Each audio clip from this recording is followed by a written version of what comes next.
இன்னைக்கு நம்ம பார்க்கக்கூடிய ப்ராடக்ட் பார்த்தீங்கன்னா இந்த ஹண்டி செட் தான். செட் ஆஃப் 5 பீசஸ் வந்திருக்கு. 20 கேஜில் பண்ணியிருக்கோம். ஸோ அதனால குவாலிட்டி நல்லா இருக்கும். திக்னஸும் உங்களுக்கு ரொம்ப ஹெவியாக தான் இருக்கும். இப்போ ஒரு பாத்திரம் சும்மா ஒரு எக்ஸாம்பிளுக்கு வச்சு காமிக்கிறேன் பாருங்க. 455 கிராம்ஸ் வருது. இதில் 5 பாத்திரங்கள் வரும். இப்படியே உங்களுக்கு செட்டாக வரும். எல்லாமே ஒன்றுக்குள்ள ஒன்று போகிற மாதிரி தான் இருக்கும்.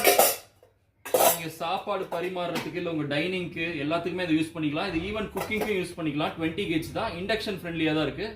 ரெண்டுமே கொடுத்துருக்காங்க. Gas stove and induction friendly ரெண்டுமே. இதோட பிரைஸ் பார்த்தீங்கன்னா செட் ஆஃப் 5 பீசஸ் 990 rupees. இது டோட்டலாக வெயிட் பார்த்தீங்கன்னா 1.5 கிலோக்கு மேலே வருது. குவாலிட்டி வைஸ் இது ரொம்பவே நல்லா இருக்கும். இந்த ப்ராடக்ட் வேணும்னா கீழே கொடுத்துருக்க வாட்ஸ்அப் நம்பருக்கு நீங்கள் மெசேஜ் பண்ணலாம். தேங்க்யூ.